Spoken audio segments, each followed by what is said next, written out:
Done our dough, chaps. We've done our dough.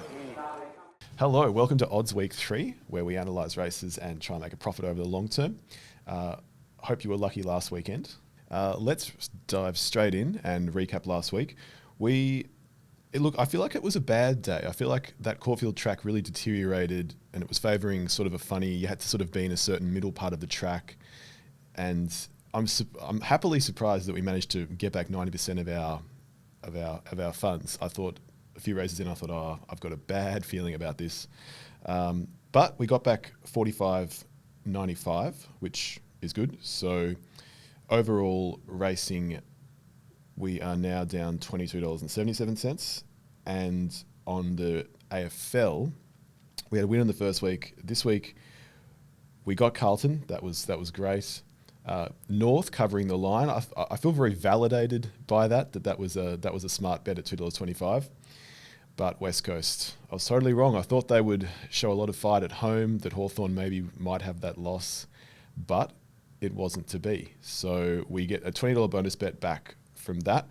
Leaves us $29.70 up on AFL. So overall, we're showing a slight profit, $6.93 over 2 weeks of betting of 140. So around about a 5% profit at this stage, with still with also $3.75 of bonus bets on the races to go into this week. So have some ammunition, and yeah, this week let's just see how we go. So a bit of a recap of last week, just quickly. I thought, yeah, that Caulfield track did deteriorate. You sort of had to be. It was a graveyard for leaders. You really couldn't lead and win, so you sort of had to be just in that 4th or 5th spot off the pace, but wide. You needed to sort of be wide. The fence was no good, except later on Miss Roombini made a lot of ground and won on the fence. That could have been quite a good win. Sydney was more on pace. You sort of had to be up there. Horses fanned wide. Not a lot of acceleration from back in the field on that heavy track. Brisbane was a bit similar at Eagle Farm. Quite a few leaders, also quite a few just up on the pace. Nothing really made a lot of ground from the back. And then Morphettville was funny. A lot of leaders, but also down that outside rail, a lot of horses making significant ground. The jockey Kayla Crowther had a few flying rides down the outside on horses, and that was very, very effective. So sort of an odd mix there. In terms of the horses that we backed from last week, we had a few scratchings. So Supervised, Jenny Pending scratched. Fagan ran second. That was a good tough second. Picaroon was poor, but it was on that rail in that battling sort of part of the track. So I feel like that could go around next start or the start after at about 20-1 based on that, but it's actually a lot better. Miss Winslet was poor, like very back in the field. Romantic Choice, wide the whole way, which wasn't terrible given how the track played, but still very tough, so that was good. Big Watch was poor. Gallant Prince was poor. Title Fighter also poor. Whistlefield was a rare outsider last week that we got. Led all the way, just blew them away. Quite brilliant. But yeah, against the pattern a little bit, but happy to take that. St. Lawrence, a good strong second. In Sydney, plenty that were no good. Conrad, bad. Putfido was a good 4th. Magnace ran 9th, but I thought that those horses back in the field weren't making a lot of ground, so it was sort of in that ruck that sort of came at the leader, but only a few lengths off, so I don't think that's as bad as it looks. Naval Commissioner that just fell right out of the... That was funny. Father's Office and Naval Commissioner, both big strong favourites, ran last and third last, which, yeah, bad for favourite backers. Ready to Shine 7th. Testator Solens was very good. And Secret Plan, wide the whole way, 40-1, still loomed up, still with about 150 metres to go, looked like it might be in the finish. Very good run. Brisbane, a lot of our back markers just did nothing. Julietta was actually sort of midfield and fell away. That was bad. Go Wanji and Laurie, both back in the field. Laurie was sort of similar to Magnace. Ran on, was in that sort of big pack chasing. I think that's actually quite fine. I think that if that's big odds next time, we'll have a go at it. Bubble Rock was excellent. It's pretty much followed what was expected. I thought in that race with the lack of pace that it should go forward, and it did, and it led, and it was very tough to finish third. And I think that $4.50 or so for a place was golden. And Abounding, our other place bet at 60-1, running 4th, especially since it over-raced in the mid-stages. Very, very good. And it was a shame that Samana and Bella Nipotina were so far ahead that Abounding really couldn't get into a place there. But opportunity perhaps for a first 4 roving banker, like if we had Bubble Rock, Abounding and Bella Nipotina, all to roving bank, or just Bella Nipotina to win and then sort of those few for second and third and fourth. That was one. And then Adelaide, no good. Don't Russia really knocked up. Long Waddy was scratched. Dawnburst was poor. Mintu Lee ran fifth. That sort of battled on fairly well. I feel like at Melbourne as well, that favourite Blue Renegade in the first, I didn't want to back it, but after having watched it, it tried to lead and nothing could do that on the day. And I feel like if that goes around next time at 3 or 4, people are going to look at that and think, oh, it knocked up and it wasn't a good run. But I think in the scheme of things, it actually wasn't bad. It really tried to battle on. So I think next time that's something to look for. And Jabberwockies ran up on the fence very strongly. At the time, it wasn't a good place to be. And also the Open battled on well. So Blue Renegade, Jabberwockies, the Open, I think they're ones that next time they'll go under the radar a bit and could be a bit of value. So in general, we invest our bonus bets that we get back from one weekend on the next. In general, it's good to look for meetings where there's a high volatility, where there's a lot of outsiders. And for the purposes of this, we sort of, do to the next weekend, but it's good to look at ones where it works for you, where you can find really good outsiders, because with bonus bets, it's sort of better to shoot for the stars, I find. So for me, Hong Kong, very, very high rate of outsiders, 50 to 100 to 1. A lot of mixed form. I've seen horses go over 10th, over 10th, over 10th, win. I saw one a few weeks ago at 160 to 1. That was actually an Australian import that had good form here, had gone over there, hadn't really settled in, and then bang, wins at 160 to 1. So Hong Kong's very good. New Zealand on wet tracks I found is quite good. You can get a lot of horses that have got a really good heavy record, but really nothing else, and then they can win at 20, 30, 40 to 1. And then I haven't really got into it a lot, but Korea, Japan, Singapore, I've started to see there's a lot of big results there. So that's something to consider where you're going to invest your bonus bets, where you can get some really big outsiders and also exotics. So getting right into... we'll just do a quick recap of the AFL from last week. I feel like the way that we looked at the games and looked at the risks, it sort of worked out pretty well. Sydney Freo, I know I talked about it for a couple of weeks, but I had a sense of foreboding with Sydney that they were about to sort of drop a game, and interesting that Freo could get it done and by a point, and it really shakes up the ladder a bit with Freo now into that mix of second to fifth. Gold Coast was an opportunity at the odds. I still if you'd asked me with 5 minutes to go and Collingwood had hit the lead by a point, obviously, you'd think that they were going to go under, but they held strong. So that probably was an opportunity in hindsight. And we also talked about how many of those line ball games would be over 30 points. Well, it was only one. It was the Geelong-Essendon game, and that would have been good value for Geelong over 30.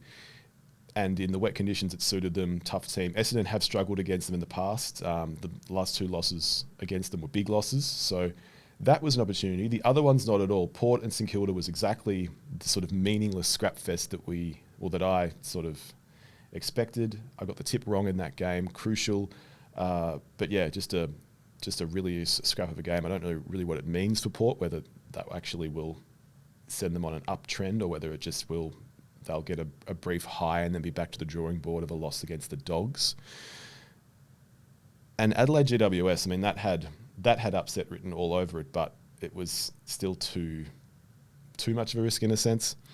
And Carlton were great and Hawthorn were great, and I've carried this bias against them that I didn't really accept that they were a good team in that conversation for the 8, but it seems like they are. So it'll be interesting what they do against Geelong this week. So now diving right into this week's races, mostly looking at Flemington. Race 1 that's a big favourite, I Found You, $1.55. There's a few horses that could offer something. Fact Check at 30 to 1, I think could sit in the back and sort of run on into a placing. Golden Warrior's also got good form at 750, and you could say the same for Earth God. So I'd rather sort of watch this and see if there's a pattern for the straight. I don't really want to be on I Found You at that price. So I'm thinking each way Golden Warrior, and then an exotic with Fact Check and Golden Warrior as roaming bankers, and then the field to rove around that, just in case I Found You, goes under or is in the wrong part of the track, or there's always money to be made when a favourite goes down. So that could be the way to start.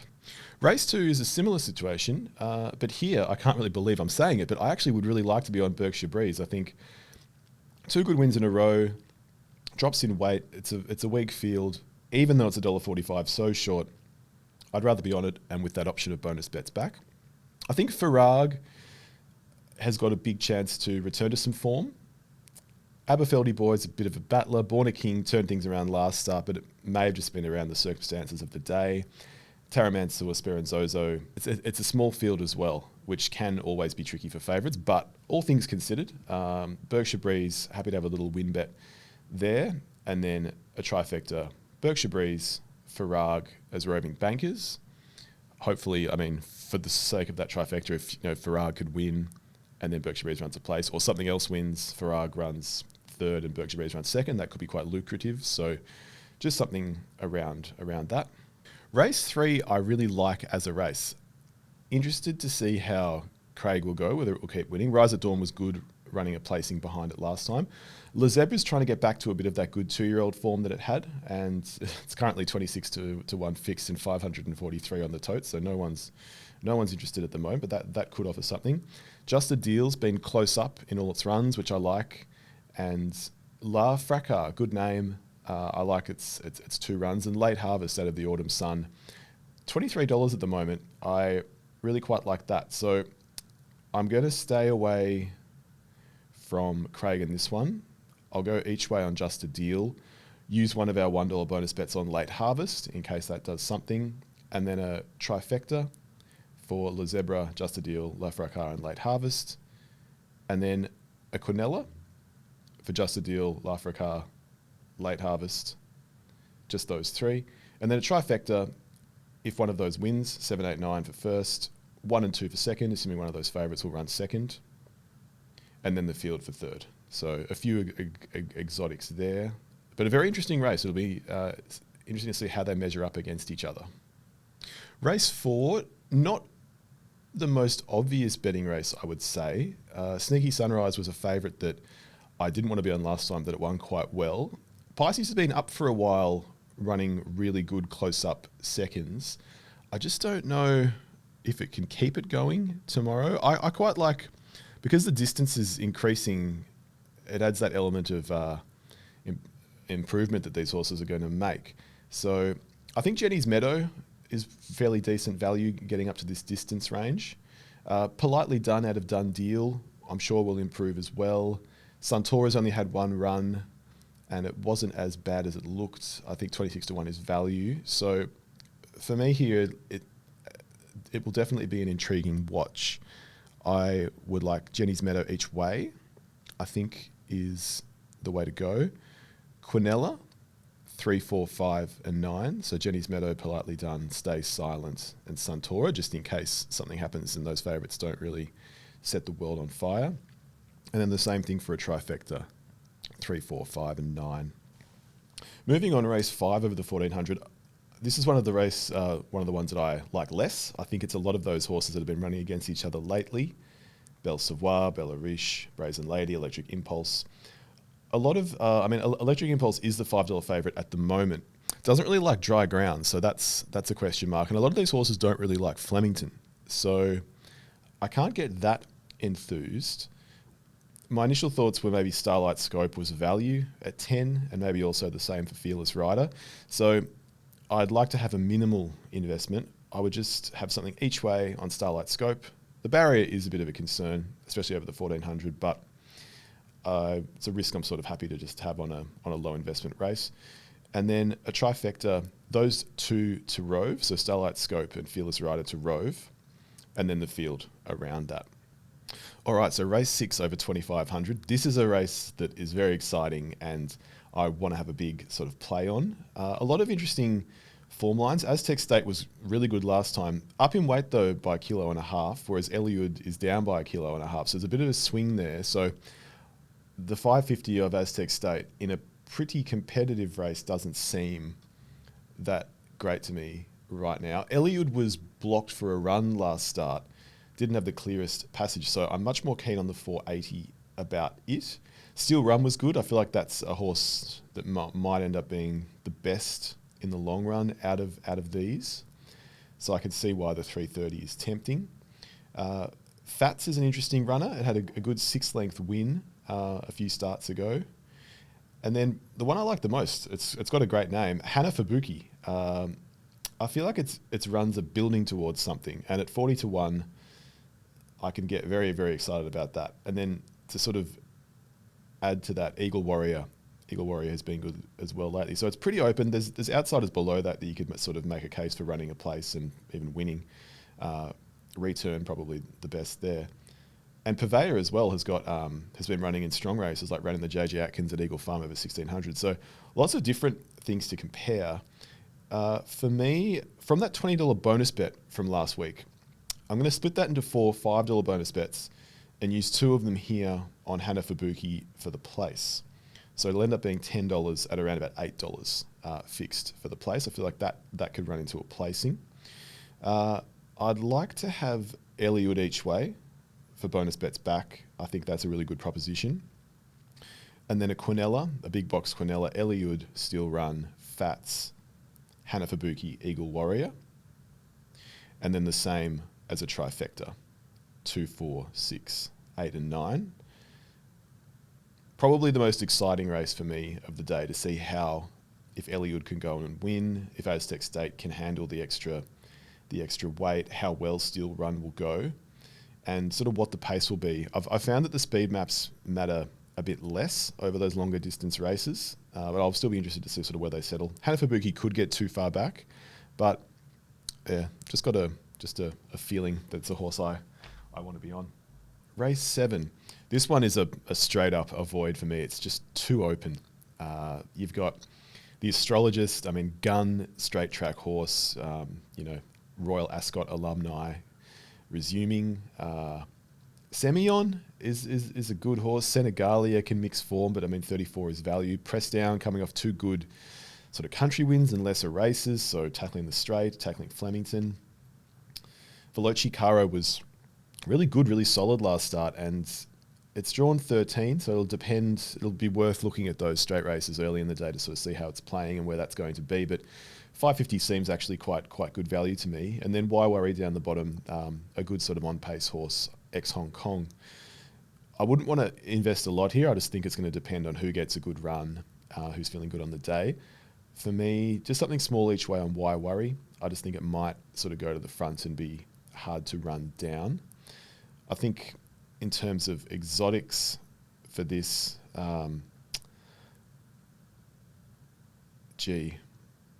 would do Senegalia, Veloce Caro, Why Worry, and then maybe Estiro as well.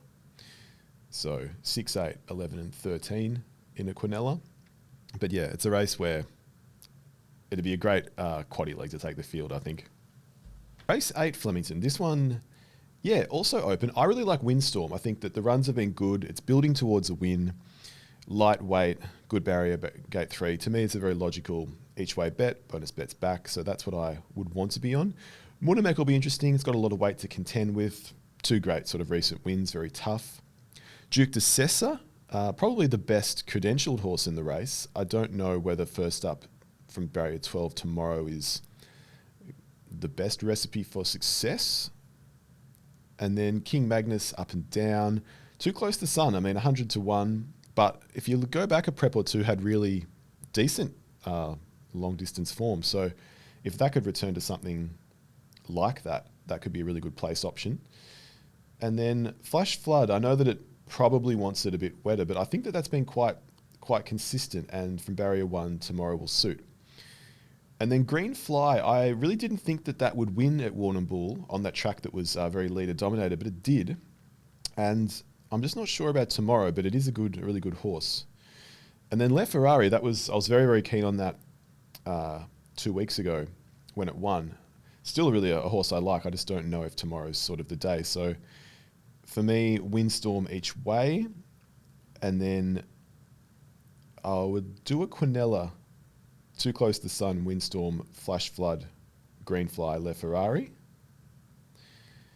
And then in terms of a trifecta, I would do Windstorm and Flash Flood to Roving Banker with the field. I think I can I'd like to have it to stake it on those two running well at those odds of $8 and $12. Last race, Flemington. I really like this. It's got a few of those runners from last week that I was very keen on that sort of flopped, so Marble 9 and Lynx. I think that they weren't in the right, at least for Lynx, wasn't in the right part of the track. I'm keen to have a go at them tomorrow at big odds and back up. I think it's very open. Bossy Nick was good at Caulfield last week. Don't know if that form is really going to translate that much, and with 58 kilos, I'm not as enthused. Fleetwood missed the start and made up huge ground against the pattern. So that was a really, really good run. Sort of a question mark of whether at the 460 it's that much value, considering there's a huge $2 favourite at the bottom, Ferrari, who's had two really great easy wins. So you could look at that and think, okay, from barrier 6, that's going to dominate, and it might, but I would like to use those two remaining $5 bonus bets, one on Lynx, one on Marble 9, and then one of the $1 bonus bets on Title Fighter at 150 to 1, just because I backed it last week. And then do the place with regular cash for just Title Fighter, Lynx, and Marble 9. And then a Quinella for those ones as well. Title Fighter, Marble 9, and Lynx. Just a bit of a Hail Mary and see if something can happen there. And then going to the Sunshine Coast, race 6, the Wink Skinnies over 1,600 metres, group 3. I like Bacamo here. I think the form's quite good, and it's from a lower grade, but I think that it could be a good place chance for this occasion. So I'd like to have it each way, just in case it sort of could pull off a win. Know Thyself is a good, strong favourite, $2.30, has good form. Number 1 and 2, Sofrado and Zadaki, good horses around that $4 or $5 mark. So each way Bacamo, and then a first 4 where Know Thyself the favourite, Bacamo at 60 to 1, and then Dangerous Liaisons at 40 to 1, all to Rove. I'm quite keen on seeing whether that can happen, and then as the other selections to go with that 1, 2, 3, 4, and 9 to fill that other slot. So that covers the 50.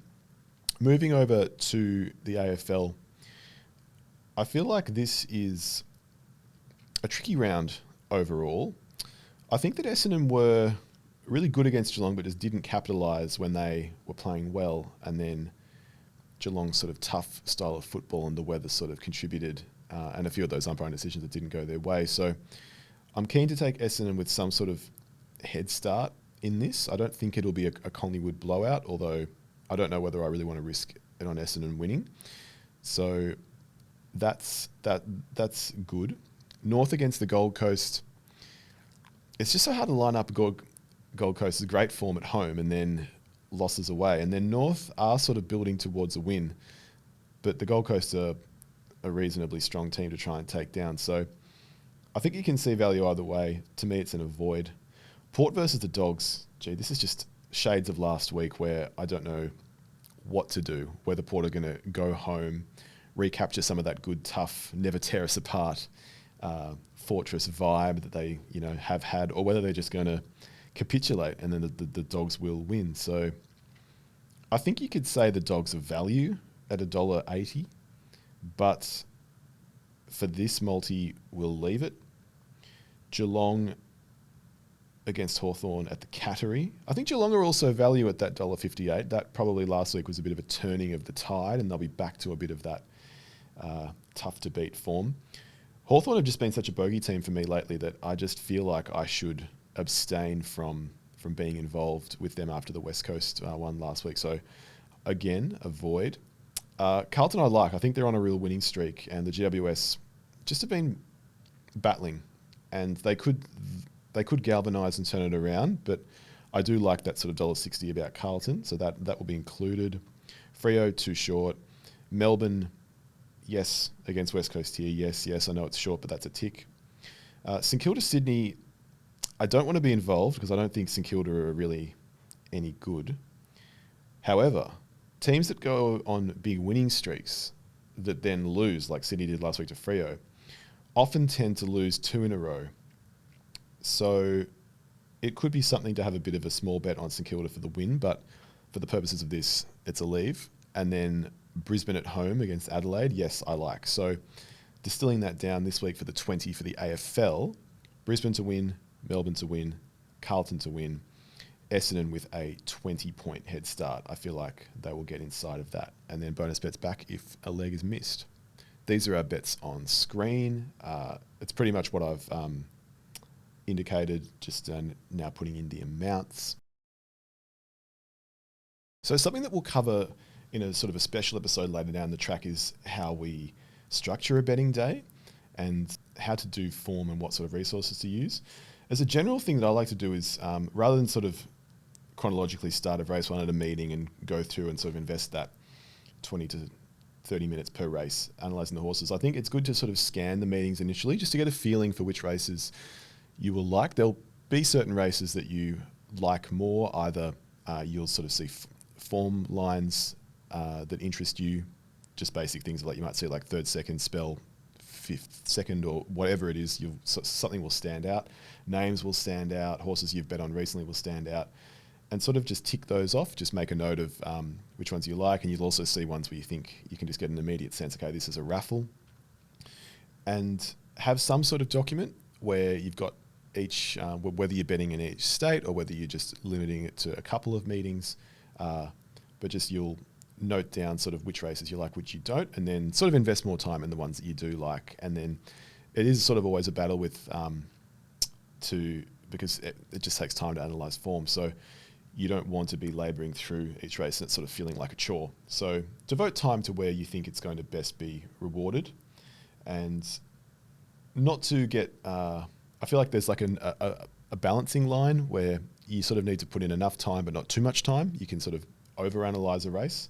So I think take those notes and then put it into some sort of document. It depends how much time you've got on a race day, whether you've got the luxury of a day where you can watch a lot of races, or whether you can sort of sit and have laptop, phone, tablet with odds, TV in front of you doing it, or whether you've just got to put bets on in the morning and go off and do whatever it is you've got to do.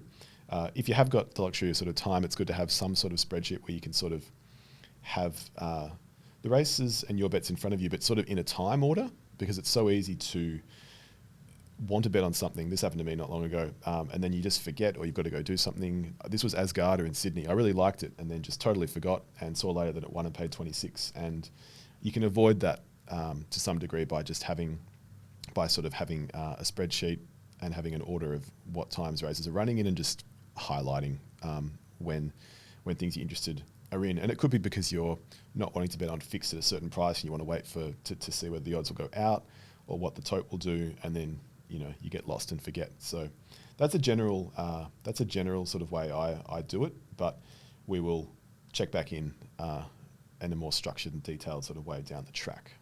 All right, so that's the race day covered. That's AFL covered. My name's Alex. We will be back next week to check how we've gone. Good luck to you. I hope that this week offers you some outsiders and some good exotics and success and enjoyment and fun. And yes, we'll be back next week.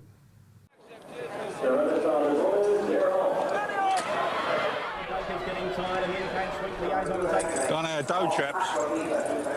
We've done our dough.